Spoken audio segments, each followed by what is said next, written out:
Hey everyone, this episode is going to be about some more level design tips that can help push your levels to become even better.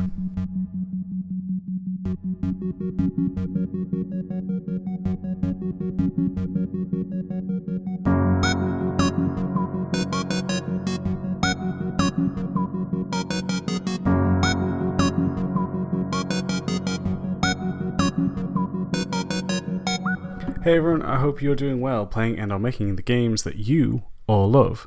You're joining me, your host, Max Pears, and this is, as you know, the Level Design Lobby. And this one is going to be a really nice one. It's something that I've been thinking about for the last, couple weeks or so, maybe a little bit longer. Thinking about some more level design tips that I've been, again, going over and growing through myself and just thinking about sharing them. And it's come from interacting with some of you through the Discord as well as interacting with some people as well on Twitter, which started me thinking about this and what we can do and what we're going to be talking about within this episode. And this one is going to be a little bit shorter. I feel like I say this every episode, but I'm just back home visiting. My sister graduated, so congratulations to my sister there. She did a great job. Graduated at the first, so I'm very, very proud of her. And that's not what you're here, though. We're here to talk about the subject. So I'm going to be talking primarily about kind of two subjects. One will be focusing on some tips for combat in terms of how do you make your level designs better for combat, how do you improve them and make sure that they're used to their full potential. A few tips there that can help you improve that. And then the next point after this is going to be about feedback and iteration. And now these may not come across as two merging subjects, and that's fine. But I do want to talk about these and discuss things that I've been learning and been taking away. Because, like I said, no one here is perfect. I sure as heck am not perfect. So I'm going to be making sure that I share with you some stuff that I have made mistakes with, as well as stuff that we can all grow from as well. Because I think that is the most important thing for us all. And without further ado, we're going to jump into the subject themselves. The very first one we're going to be talking about is decision points. Now, this is used for your combat encounters. They can also be used for puzzles as well, but we're going to be talking about them in the context of when you're designing levels for combat scenarios. Now, some of you may be wondering, well, what is a decision point? A decision point is where you give the player a point for their a place for the player in your level, a point in which they can view and survey the area, looking at what is around this space, taking it all in. Now, with this, one of the big things and the big caveats of this is making sure that you do not make this a powerful position, otherwise players will never leave. Now, when I'm talking about decision point, think about a lot of things, and especially let's talk about the first one, the first example I'm going to give in Last of Us, the very first one, and it's actually in the second level itself, where you play as Joel and you meet Tess, and you're trying to find, sorry I forgot his name, but the guy who's robbed Tess. And you come to this kind of abandoned building, and what you see is the fact that you and Tess both get to look over this area. Now it's through a cutscene, but you're looking over this area and seeing all of this encounter. You're seeing how there are two guards at the front, that the building I think is 3 stories high, and to the left there seems to be some storage space as well. So now you start to create a mental map, and that is part of the purpose of a decision point, is allowing you to take in, as I said, everything, but it's also making a mental map in the player's head, so that they can start to piece together how this space is connected, understanding where is it they can and cannot go. So, as I said, in this example, we're able to see that there's a building, a couple of guards, and there seems to be a storage space to the left. Now, what I mentioned earlier was about making sure that they're not powerful, that these aren't spaces that you see players camp at. And one of the things that Naughty Dog does, and you'll see it if you do play Last of Us again, because they show it through cutscenes and then force the player to jump down. And they do this again when Joel first gives Ellie a rifle. You see that they're on some scaffolding and they need to take some out. So you'll see a bit of the lay of the land. Joel will pass Ellie the rifle and then he will actually jump down from the scaffolding himself. This way they actually force the player to come down. Now a good decision point I think is that on a higher vantage point. When you're doing these, you should think about how, as I said, you give the player a lot to view. And a lot of that will come from the fact that you are a higher place. That means you've got a much wider range of view because of this. However, the problem is, and this is why Naughty Dog do it through cutscenes, is because it is a higher vantage point, it's easier to shoot down and it makes it more advantageous for them, for the player. But one of the things you can do to help this is by not giving them any cover. And that's an important thing, is that even though you are higher, it does mean that you are exposed. So that kind of balances out. Another way to entice players to come down is by having very favourable cover down below. And another way to also do this is by combining it with favourable cover and an easy win. And by easy win, I mean an enemy that you can take out with ease. Someone who isn't on a patrol path, who is actually just on a certain point where they're interacting with the object and have their back exposed to the player. That is one way that multiple combination of ways to help with a decision point. Another thing you want to do with a decision point, as we spoke about earlier, is allow the player to see a lot in terms of, we mentioned earlier about the warehouse, the enemies, the building, the warehouse, and the enemies. But when you're doing that, make sure that you don't reveal everything. When I'm talking about this, I mean don't just show all the enemies. I think it's important, and it's a really good thing to make sure that certain enemies can't be seen from everywhere, from that decision point. Because then it is always keeping the player in a tense spot, making sure that they are always, unaware of what's coming, and allows them to strategize and play with it. And this way, again, it reveals more and more information. You don't want to see everything right away, so make sure that you do hide some things, whether it be flanking routes, some parts of obviously the building, and the enemies. Don't reveal everything from this decision point. What else? Making sure that the player can... this bit from a decision point depends actually on your game itself. So this is one worth kind of thinking about. But making sure that the player can stealthily approach situations. Now, it doesn't mean that you have to have a full-fledged stealth system like Metal Gear Solid, but more in the sense of there's places that the player can duck in between and stay out of the enemy's line of sight. By having this, it allows players to, build up a strategy, allows them to see even more of the area that they may not have seen. So by giving them a path like this, it allows them to, again, move through spaces without being seen. I think that's important. But that is there where we will end the topic of decision points. Again, making sure that the player can get a sense of the space around them, allowing them to build a mental map, but also making sure that this place, this spot, this decision point is not so advantageous. So keep those in mind when you are creating your space, as it is important. For some of you may have seen a post I did recently up on Twitter where I talk about, I showed a small combat encounter that I created where the player was on top and there were some enemies below. Again, that was my decision point, as you got to see a couple of the enemies and the space around them. There's actually an enemy further to the right that the player cannot see because of the way that I've built the mountains around it. And as well, if you look, there's one enemy that is just static. He's interacting with a certain prop, and there is some nice cover below, allowing the player to skirt around the side to take things out.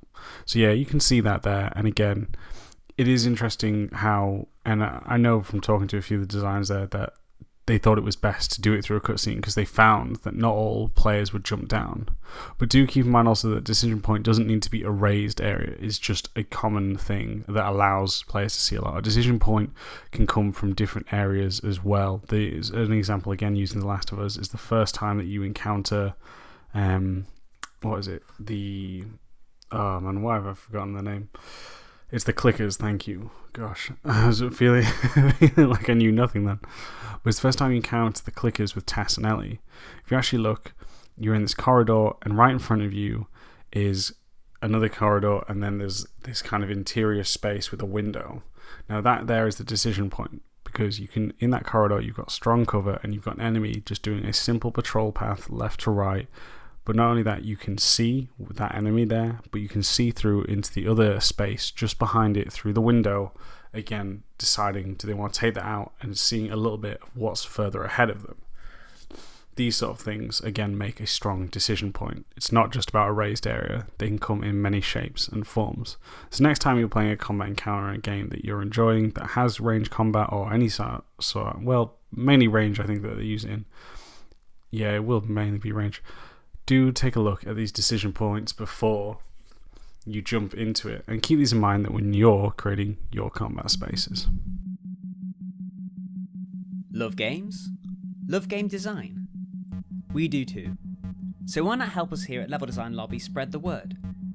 With Patreon, from as little as $1 per month, you can do just that. And new for 2019, we have more reward tiers and even more awesome perks on offer, such as access to our community Discord, level design weekends, exclusive talks by professional designers, one-on-one sessions, and much more. Sound interesting? Then head on over to patreon.com/level design lobby for more information and to pledge your support today.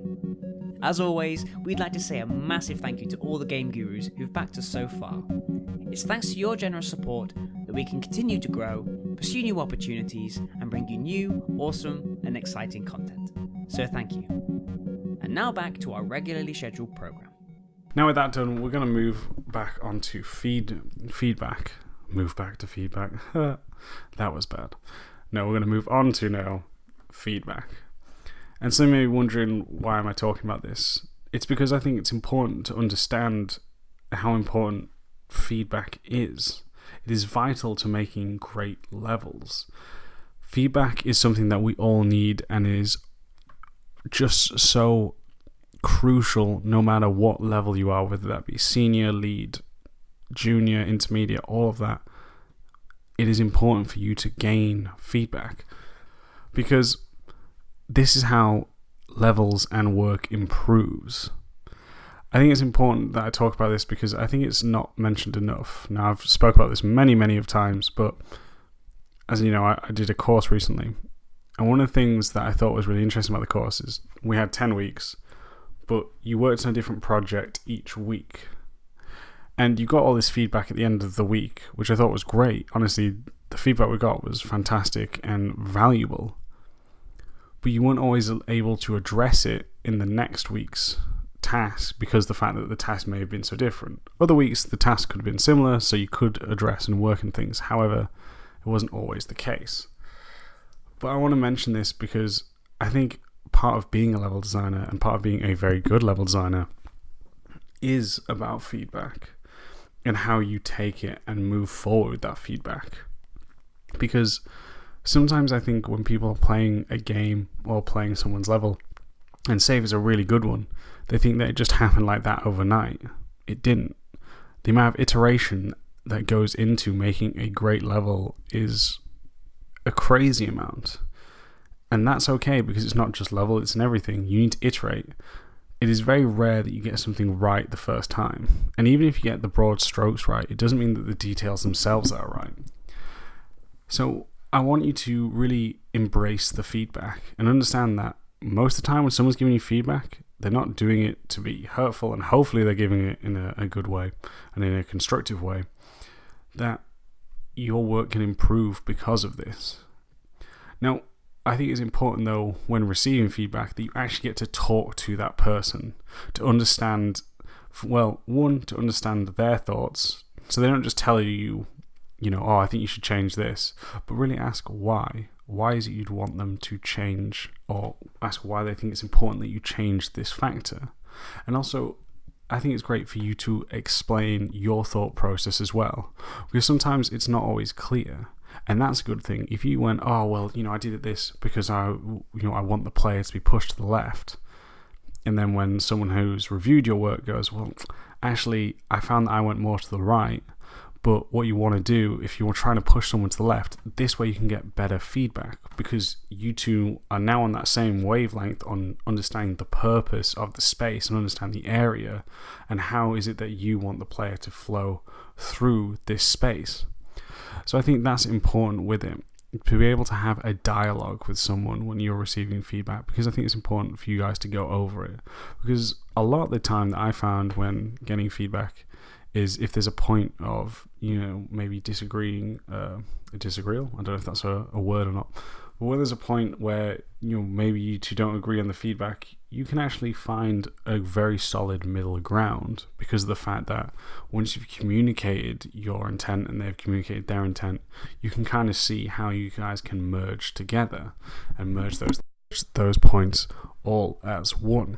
I think it's also important for people to understand that when someone is giving feedback, and especially whether it be your lead or director, is that they have a better understanding they have a better understanding of the game as a whole, which is extremely important.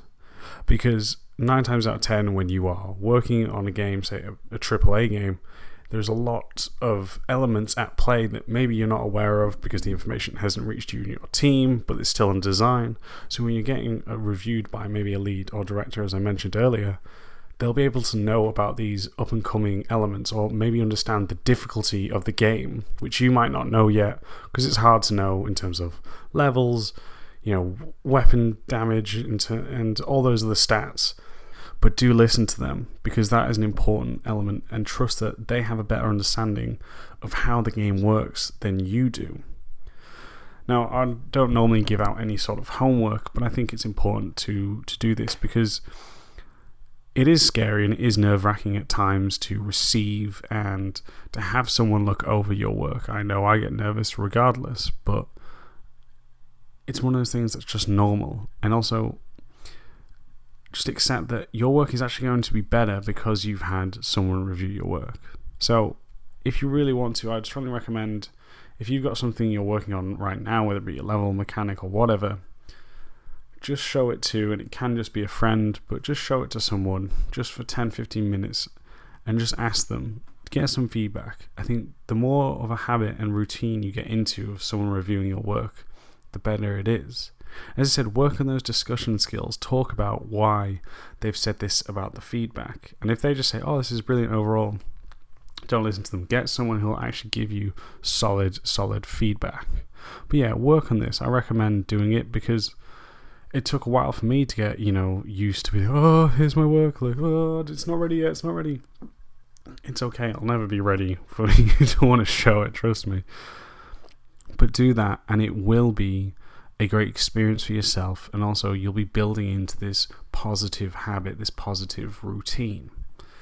But yeah, I think that's important, and it's okay if it didn't go well. Honestly, that's just fine, because it's about addressing the feedback, because that's a whole other skill. We've just talked about receiving feedback and how to receive feedback, but it's an important part, and I spoke with a friend and other level designer recently about this, was that part of your job as a level designer is taking and responding to feedback.